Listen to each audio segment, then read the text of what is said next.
U.S. President-elect Donald Trump is doubling down on his expressed desire to make Greenland part of the United States. With you? Well, we need Greenland for national security purposes. I've been told that for a long time, long before I even ran. I mean, people have been talking about it. So for weeks, the president-elect has pushed this idea, and now he says he's not going to rule out the use of military force. His son, Donald Trump Jr., has been in Greenland for the last 2 days on an unofficial visit, although it was promoted by the incoming president. So what put Greenland on Trump's radar, and why is it suddenly so important? Joining us from Ottawa this morning to answer that is Alex Diel. He is the senior fellow with the Macdonald-Laurier Institute. Good morning. Hi, Anne-Marie. Good morning.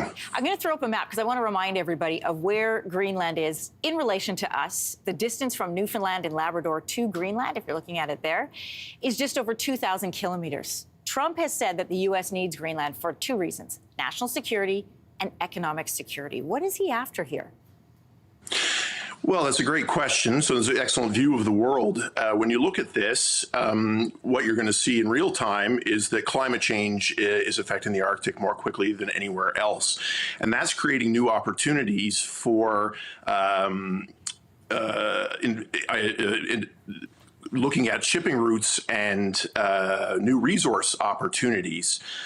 Russia is pushing very hard on that, trying to develop its north, developing new weapon systems, putting in new bases. China, at the same time, wants to model itself as a polar power, is building the icebreaker fleet to go along with that. So the U.S. is looking at these developments with some concern, and has a general sense that it's a bit late to the game in the Arctic, despite the state of Alaska and the fact it too is an Arctic country.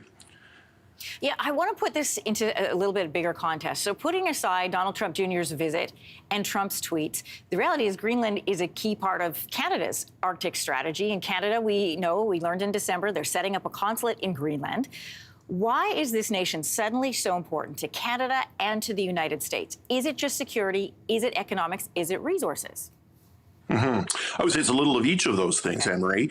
It comes up in the new Canadian Arctic strategy, foreign policy strategy that you mentioned 21 times. It is part of North America. It is a Canadian neighbor. It itself has signaled a great deal of interest in having closer ties with its North American neighbors. However, it is part of the Kingdom of Denmark, and that has long been how it's oriented. And its government is also the institutions are very Nordic and European in an Inuit country. So Canada has a few distinct interests, certainly in terms of fisheries, minerals, but more deeply, I think it's the connection of the Inuit peoples of the North. Greenland is an Inuit majority country, and of course that gives it close ties with the other Inuit peoples across the North American North. I want to talk about security and shipping. So Russia has been setting up military bases in the Arctic along the northeastern route, but the Northwest Passage is seen as a place of potential for transport and business. We're talking trade routes. These sound like conversations people had centuries ago when they were looking for new shipping routes, new trade, new resources. How much potential is there, and how vital is it that the West secures its place in the region? Well, it's absolutely vital that Canada and the United States and NATO, our European allies, do have a strong defensive and security position. And the issues I spoke to at the beginning, increased interest in economic opportunities, necessitates that. Most of the growth in Arctic shipping is coming in the Russian north, and they are pushing hardest to develop the large icebreaker fleet, et cetera, that's going to be required. It's still a very, very small percentage of international shipping, so we are talking about something that's here for the future. The Northwest Passage through Canada's north is in fact even longer term, likely at least a few decades before it becomes more viable, because climate change is actually making ice conditions more complicated up there for navigation. But that doesn't really get around the basic point that this is sovereign territory of the United States, Canada, and the Kingdom of Denmark, and that it therefore does need to be defended. And we do need, I think you get a sense in the Canadian Arctic strategy, the North American Arctic is now a place we need to think in new ways about security and defense. New security, new shipping, new trade, and new resources. It is really an interesting story. And part of this story is the fact in Greenland there's this existing issue of independence. And it seems like Donald Trump is trying to stir that up. Could these threats be actually pressure tactics to get Greenland to negotiate to allow the U.S. more access to shipping, more access to resources.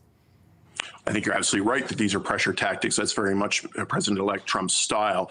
So it should be understood that, I mean, Denmark and the United States have had a agreement about U.S. positioning of forces in Greenland since after the Second World War, and the United States has a major base that's been rebranded as a space base in northern Greenland. The really key part here to remember is self-determination. Greenland is not empty space. There is 57,000 people living there, and as with many indigenous people worldwide, they are looking for self-determination. So while they have clearly signaled, including last night, that they are looking for closer relations with Canada, with the United States, and that could include defense and security in the long term.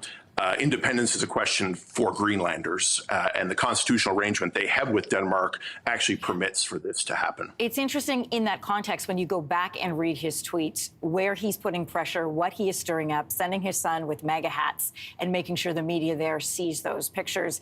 All very interesting. And it, again, all sounds very imperialistic. Finding a country that has disruption, promising them security, trade, in access to resources. Alex Diel, Senior Fellow with the Macdonald-Laurier Institute. Good to talk to you this morning. Thanks, Anne-Marie. If you liked that video, make sure to subscribe to the Your Morning YouTube feed, where you can find all kinds of new content posted every weekday morning.